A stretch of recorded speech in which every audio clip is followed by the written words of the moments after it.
గెలవడానికి కాంగ్రెస్ పార్టీ కుతంత్రాల హామీల వర్షం కురిపించింది.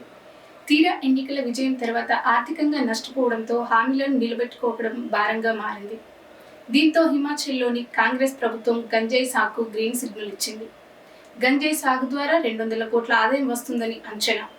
కమిటీ నివేదికను శాసనసభకు సమర్పించగా సభ్యులు ఏకగ్రీవంగా ఆమోదించారు.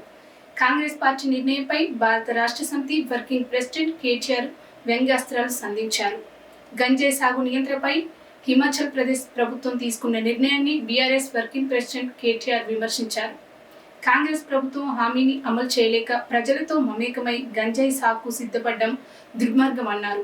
ఇంతకంటే సిగ్గుమాలిన చర్య మరొకటి లేదని దుయ్యబట్టారు. హామీలు అమలు చేయలేకపోతే మీ పార్టీ జాతీయ విధానమా అని రాహుల్ గాంధీని ట్విట్టర్ వేదికగా ప్రశ్నించారు కేటీఆర్.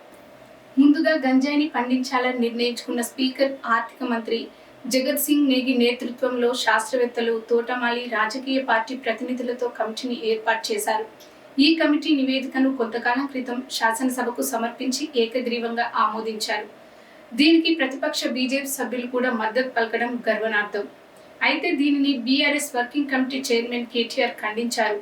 ఇదేనా మీ పార్టీ జాతీయ విధానమని రాహుల్ గాంధీని కేటీఆర్ ట్విట్టర్లో ప్రశ్నించారు.